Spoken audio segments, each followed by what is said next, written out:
This is a food delivery robot in a hotel in Fuzhou, China. It sucks. Last August, I was invited, because of my YouTube channel, to attend the 3rd annual short video conference in Fuzhou. I was asked if I wanted to provide my foreigner's perspective of the development of the short video market in China. Okay, free trip. As you can imagine, when I heard free trip in another city, I imagined Blackbird. Instead, what I arrived at was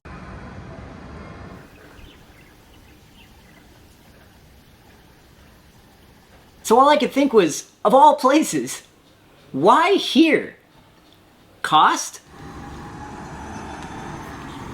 COVID? The COVID situation in China right now is just as strange as the topic of this video, so I have another video coming about that. But a short update, COVID makes travel very strange nowadays. You can't travel without a 24-hour negative test, which needs to be done every day now anyway.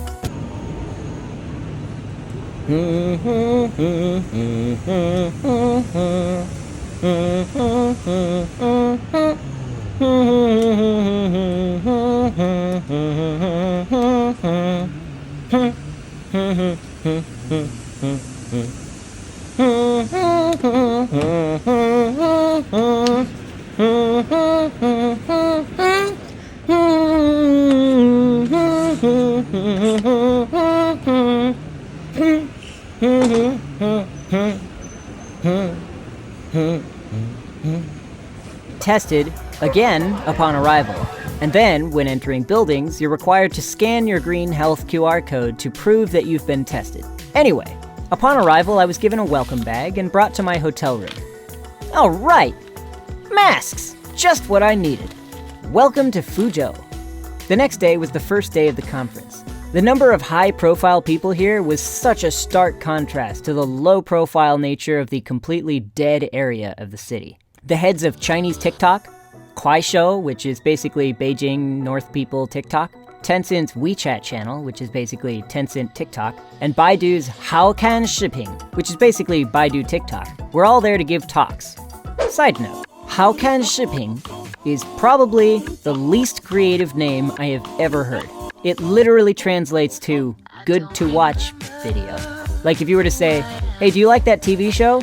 And I said, it's good. And they were like, that's a great name for an app!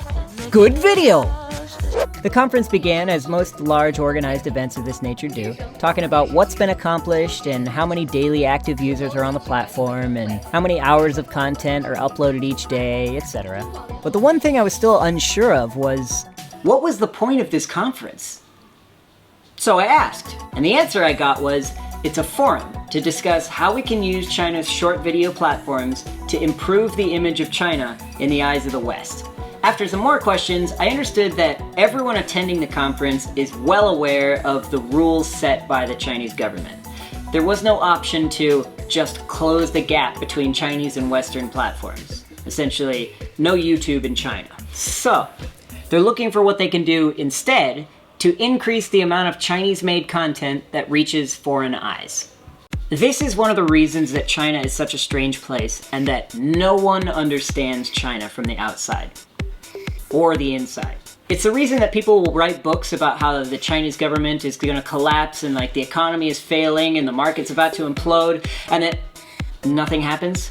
There's just too many things going on at the same time, too many conflicting ideas, too many variables. There is too much randomness.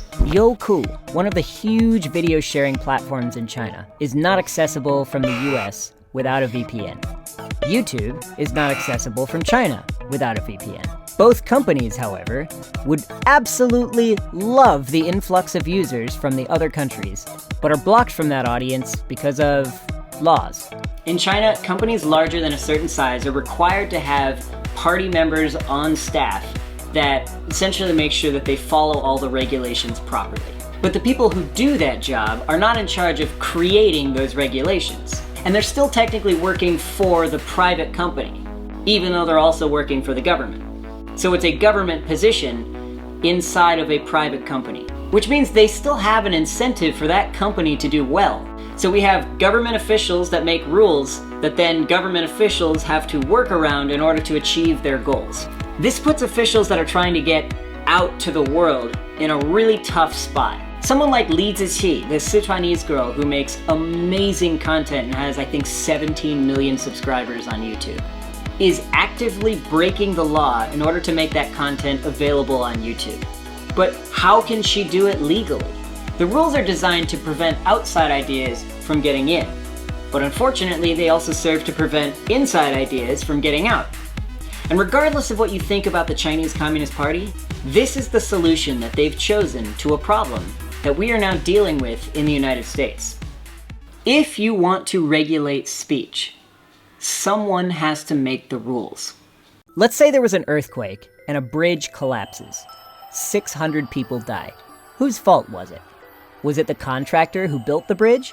Did some activity around the base of the bridge that was approved by the local government weaken the supports? Did someone intentionally damage the structure so that it would collapse? We don't know. In the US, people will talk about it. Maybe it was the local government's fault. Maybe it was an accident. Maybe it was intentional. Alex Jones would probably have some conspiracy theory about trans aliens doing it for some reason. Who knows what happened? But as people talk, maybe the public opinion leads to anger. Maybe the local community had already been complaining about some infrastructure problems in their city. And even though it turns out it was an intentional sabotage and we just didn't know, it had already become a reason to protest about the local infrastructure. So as people are out protesting, maybe some people end up getting trampled to death. All within the realm of possibility. In China, they would simply forbid people from discussing it. Any posts about the bridge, removed. Comments turned off on all news articles. No conspiracy theories begin. In this case, if it does turn out to be corruption from the contractor, the public never finds out. And who knows what happens to that contractor? Maybe he ends up doing it again. Both outcomes are possibilities, but you have to pick one. In the US, people are asking for freedom of speech, but where their own party decides what they can talk about and the rest is forbidden. If it were up to either the Democrats or the Republicans, the other party wouldn't exist and speech would be regulated by their own party. But wait, that's what they do in China. And no one seems to be okay with that option. So, my US friends, you need to decide. Do you want freedom of speech or do you want heavily regulated speech? Who's doing the regulation? So, back on topic. When they asked me the question, what can they do to increase the amount of Chinese content that reaches foreign eyes? I didn't have an answer. I wasn't invited here and told what to say. I wasn't given any special treatment. I was told that they would put me on stage during the forum and would ask me some questions, and they would like to hear my thoughts. Well, my legit thoughts the whole time were, why am I here? I wanted so badly to say, just let Chinese people use YouTube, take down the wall. But how is that productive? All of them would have said, yes, that would be great, but we can't. So now what? So I spent that night thinking about it. And in the meantime, I ordered food from the only place that would deliver to the middle of nowhere. McDonald's. The delivery driver called me to say that he'd left the food with the front desk and that they would bring it up. It took so long that I had to call the front desk and ask where my food was. They said it's on its way. Another 10 minutes later, I discovered the problem.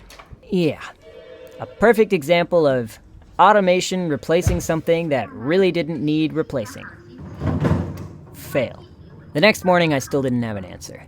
I listened to the rest of the forum, and I tossed ideas around, and eventually, I just ended up telling them, get more creators like Li Ziqi. She's popular because she's not a political figure. She's a person. Politics make people angry. ASMR DIY makes people happy. But my answer felt kind of hollow. I really wanted to give them an answer that would make them think, but all I ended up doing was giving them an answer they already knew. I asked several people afterward what they thought about YouTube in China. Without fail, every one of them said something along the lines of, someday, with the most optimistic answer being, it's coming. Soon. Which really surprised me because it came from someone who, unfortunately, I can't disclose, but a pretty powerful figure in the news world of China. Before I left Fuzhou, I explored some of the half-finished buildings and empty event spaces. I went to a Luckin Coffee and enjoyed no one checking my health code when I walked in. But then I left, still feeling just as confused as when I'd gotten there. What really was the point of this forum if the answer is so obviously already known by everyone? Well, it's now been a couple of months, and I've suddenly found the answer that I wish I had thought of back then. The answer I should have given. The answer that I should have yelled and made a big fuss about because it would have been good for everyone and not against the law. Pay your damn creators! ByteDance is notorious for failing their creators by taking an unreasonable cut of their revenue. When I was on Douyin, I had over 1.5 million followers across 2 accounts at one point. And you know how much money I made on Douyin? About $2,500. And about 75% of that came from deals I made outside the platform, which ByteDance considers grounds for termination of my account because I'm supposed to go through Xingtu, star picture. TikTok also allows users to buy traffic, essentially to say, I know my content is garbage, but push it to everyone.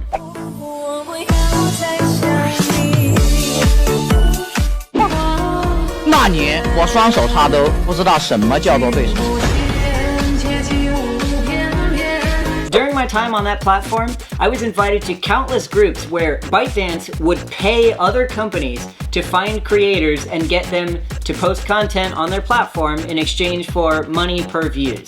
These companies would pay unreasonably low amounts of money for unreasonably high amounts of views. And when you would spend tons of time to make quality content several times a week and then get 200 views, they would go, well, you need to post more. This guy over here, he's posting 4 times a day. Of course you're not getting any views. And I'd be like, that guy's posting videos of his dog walking around the house. Who wants to watch that? And he's like, well, they're posting a lot of content though. It's all about posting more content. Just post more videos. You'll get some monies.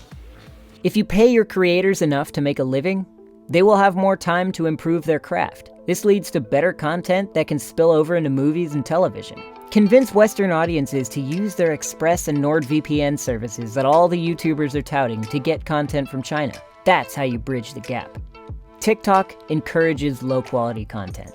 It is by far the worst social media platform to ever exist. And if you don't believe me, I've got a whole video about it coming soon. This video is not sponsored by NordVPN. NordVPN. If you would like to sponsor this video, please get in contact.